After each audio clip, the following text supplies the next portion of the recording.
Hello, in this video we are gonna be looking at the Sage class in King Arthur Knight's Tale. So we have a few examples here. We've got Lady Isolde, we've got Sir Lucan, and Sir Leo de Grance. I think that's how you pronounce that, I'm not really sure. Okay, so the Sage class is essentially a fighter support class in King Arthur Knight's Tale. They can wear medium armor and one-handed weapons. They have a lot of support and crowd control spells. They have mobility spells and they have buffs that you can use to buff your party members' attack or give them ability points. So in terms of items, Sage can wear medium armor, which gives them good protection. So you can see here that it gives quite a lot of hit points and armor. It usually comes with other defensive stats as well. So looking here, Lady Isolde gets +3 unbreakable armor for adjacent allies. The last 4 armor is unbreakable. So it gives them decent protection. Then they use one-handed weapons. Their damage is okay-ish. They are not really great damage dealers. They can 1v1 on or even 1v2 some enemies, but yeah, they are definitely not gonna be your main damage dealers. In terms of other items, they've got these manuscripts, which can either increase their defensive capabilities, like this one gives +1 injury token, +24% mental debuff, and also some attack skills, ignore 25% of incoming attacks armor breaking value, or this one here, attacks apply 10% vulnerability, +6 damage against frozen units, and Sage can freeze units. The most important stats are weapon damage, armor breaking, a bit of everything really. Like I said, they are support fighter, so they need that weapon damage, they need that armor breaking, but at the same time they need injury tokens, more than 1, probably 2, 3 is ideal. So I've got 2 on all of these, because sometimes you will find them in a situation where they are surrounded by enemies, so they need to be able to take a few hits. Okay, in terms of skills, actually there is a lot of similarities between different sages, unlike some other classes where we had, for example, with Arcanists, we had 3 heroes with pretty much completely different skill sets. Here we will be looking at a lot of similar skills. So we're gonna start with Strike. It's just a standard attack, dealing 100% weapon damage, but Sage is about freeze and chill, so that's the theme of the class. So chill, you can upgrade Strike to cause chill, which means that the enemy will start their turn with 33% less AP. You can increase the damage against frozen units by 30%. You can increase the damage by 15% with no other requirements, and you can regain 5 HP using Strike, and that's a skill that all our Sage heroes have. Next one is freezing attack. It deals 100% weapon damage to an enemy and freezes them. Freeze means the enemy loses all of their AP, so basically they are unable to act. So this is a very powerful skill, and the cooldown is 3 turns. AP cost is 4. It can be upgraded to gain 50% armor breaking. It can be upgraded to cause vulnerability. You can also add chill effect for 2 turns, and you can reduce the cooldown by 1 turn. So this is one of the more powerful attacks, one of the more powerful skills for the Sage. Very good CC skill. If there is like a powerful enemy in a group and you want to isolate them, stop them from attacking for a round, that skill is great. Next skill is Bless. It gives 30% melee weapon damage for the target for 1 turn, so it's a buff for an ally. AP cost is 2, cooldown is 3 rounds, range is 9. You can increase the duration by 1 turn. You can make it so the target of your Bless will gain 1 AP. You can change it so it gives 20% mental debuff, and it can also grant 10% melee weapon damage to every other ally, including the hero, which is pretty good. I think all my sages have that. Then we have Aura of Protection, +3 unbreakable armor for the hero and all adjacent allies. So quite a powerful skill. Unbreakable armor means that it's essentially, it's what it says, it's unbreakable, you can't get rid of it. So every time your heroes are attacked, they always take reduced physical damage because they always have armor. Normally, when you take physical attacks, your armor goes down with every hit, and once you've got 0 armor, you start taking full damage to your hit points and vitality.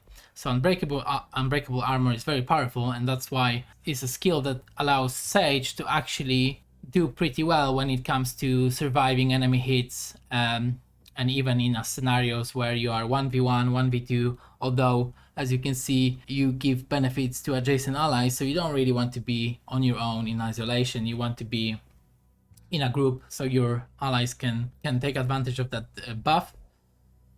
And then you can upgrade to reduce incoming range damage by 6. You can upgrade to also grant 10% physical debuff. You can upgrade it to give 10% mental debuff resist, and you can upgrade it to affect allies within 2 tiles. Next we have all resistance. It gives 15% mental debuff resist and physical debuff resist. I think all of them have it, yep. Then we have long reach. Range of non-melee active skills is increased by 1 tile, and it gives +1 spellcraft. So spellcraft allows you to determine effects of a shrine, and some shrines will give you hit points and armor, and some shrines will give you bad things. So you need spellcraft to determine if it's a good or a bad shrine. And then we've got this skill called Favored. The first support spell cast during the encounter costs no AP, so that's very, very good with spells like Bless, for example. Some other spells like Inspire, which we're gonna talk about in a sec, and that's also a common skill amongst the Sage heroes. Okay, next one is Inspire, one of the best Sage skills, and what it does is it gives your hero and allies +2 AP for 1 turn. AP cost is 3, so actually for your hero it's not paying off because you're paying 3 and getting 2 back, so you are 1 behind. But for every other party member, and you will usually have 3 or 4 other party members, you're giving them 2 AP for free at a cost of 3 AP. So it's a very powerful spell.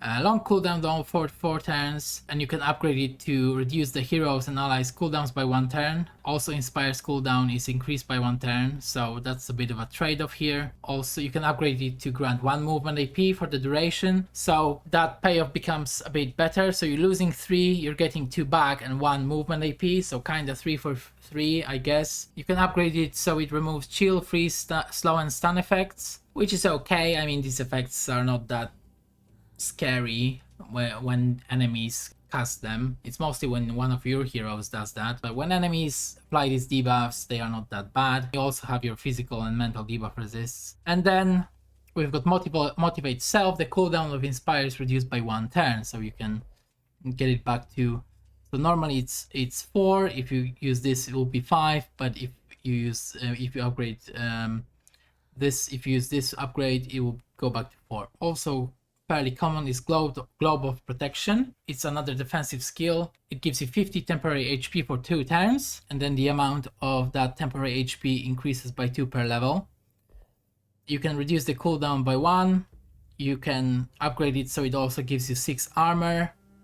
You can upgrade it so it gives you 20% mental debuff resist and physical debuff resist. And you can upgrade it so it removes all negative effects from the hero. So this is a very, very powerful defensive skill. If you find yourself surrounded, you can just cast this skill, and yeah, you are basically good, because 50 temporary HP is quite a lot. As you can see, Lady Isolde has 63 here, so it's almost doubling her temporary HP. Very powerful, and you're getting that armor with this upgrade. Pretty much a must-have. Sir Leo de Grance also has it, and Sir Lucan doesn't, but we're gonna talk about him in a moment. Then we have Frost Armor. Melee attacks suffer 10 damage equal to 10% of hero's weapon damage. Armor is increased by 5.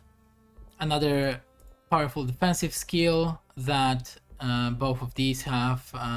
Sir Lucan doesn't have it. He's more of a offensive sage, but we're gonna talk about him in a sec. And then you've got some upgrades to reduce all incoming vitality damage by 25%, plus 6 unbreakable armor against ranged attacks. Melee attackers suffer damage equal to 10% of the hero's weapon damage, so it's 20% together, and then you can upgrade it to reduce armor loss by 25%. So another powerful defensive skill. Then we have Ice Lance is unique to Lady Isolde. Got enchanted weapon, you deal 10% more weapon damage. You've got this unburdened, when the hero HP drops to 0, all cooldowns are reduced by 2 turns. So I believe, yep, all of them have those skills. Okay, then we have Ice Wall. Again, pretty common. So it's just a wall, 3 tiles ice wall for 3 turns. Each tile of ice wall counts as half of cover. So if you're behind cover and you use range attacks, some heroes will deal more damage, and obviously you take reduced range and you take reduced damage from range attacks. So then you can upgrade it to make it a bit more robust. You can upgrade it to increase the range by 2 tiles, the length, sorry, here, and then here you can increase the range of casting. Normally it's range 7, AP cost is 6, and the cooldown is 4 turns. And then this is a pretty good one. You can upgrade it so when the wall is destroyed, all adjacent units are frozen for 1 turn. So frozen means effectively they can't act, they lose all of their AP. So you can actually cast ice wall and then destroy it with your heroes with like ranged attacks, and it will blow up and freeze all adjacent enemies. So that's pretty powerful. Next we have Soothing Words. So this is essentially a healing spell. It restores 7 HP to the hero and each ally after each encounter. So pretty good. Then you can upgrade it to give your allies some extra armor. The hero and each ally regain 10% HP when choosing the HP recovery resting action. When you are using a campfire to rest, you can upgrade it so it restores 3 additional HP to the hero and each ally after each encounter. And then the final upgrade is the hero and each ally regain 2 vitality when choosing the HP recovery resting action. So it's not only a heal, but when you are exploring with your party after a fight, you don't regain your hit points and you don't regain your armor until you find a campfire. So at a campfire you can rest and you can regain your hit points and or armor, you have to choose. So with this skill you will be regaining hit points in a much more effective and efficient way. And you can see all of these sages have that.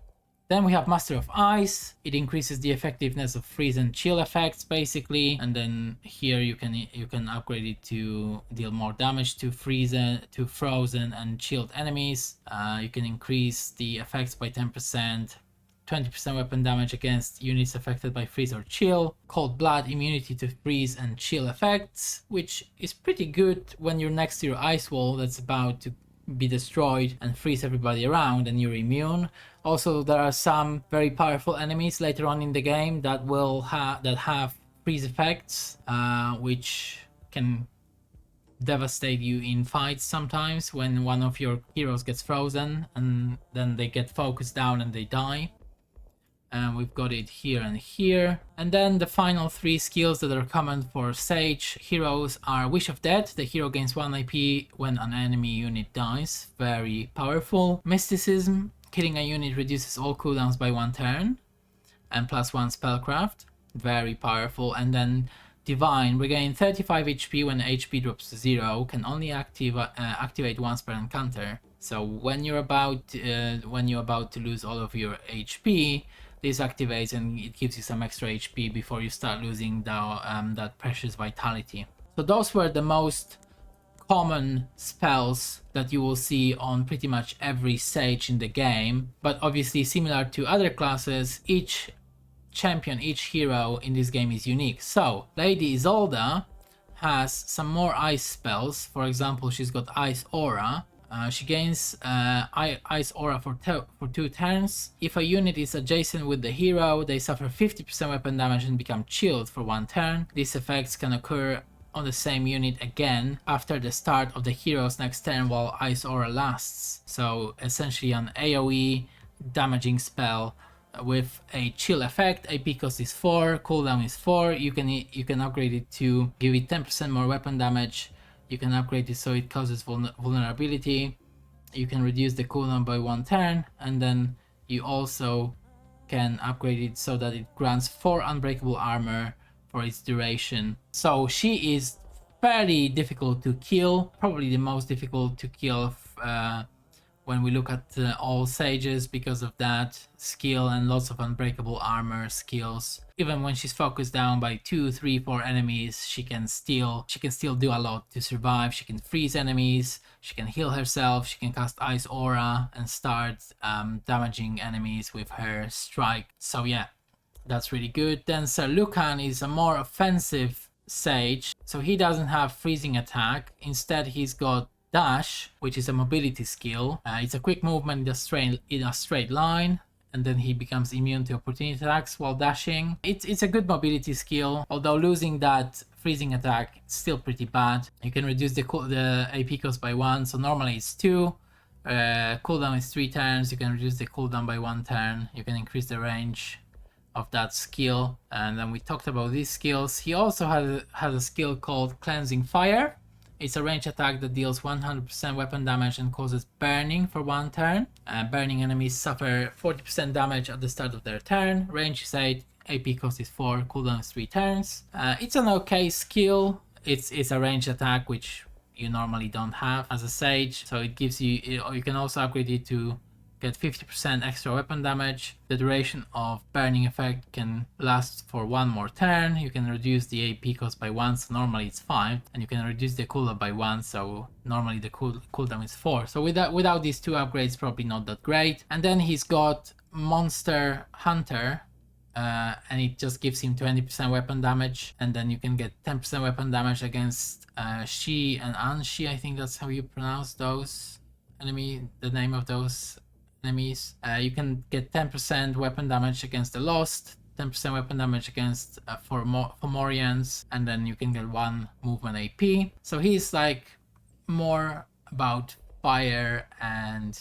damage, I guess, but to be honest with you, he's fairly weaker than Lady Isolde. He's not that great. And I forgot to say, she also has a range attack. She's got Ice Lance, which is better than his Cleansing Fire because it deals 150% weapon damage. It applies chill. Yeah, you can give it 50% extra weapon damage and increase the range. The cooldown is 2 turns and the AP cost is 5. It's much better. So she's a much better sage than Sir Lucan. And the last one, Sir Leo de Grance. I hope I pronounced this right, but I'm not sure. He doesn't really have anything unique about him. He's just the worst Lady Isolde basically, because he doesn't have Ice Lance and he doesn't have Ice Aura. So yeah, he's just a poor man's Lady Isolde really. Obviously his morality is different because he's a rightful hero and his traits are different, but other than that, I don't see why you would ever pick him above Lady Isolde. Okay, so I hope that was a good summary of the Sage class. It's definitely one of the more fun classes with all these interesting skills. Definitely very fun to play.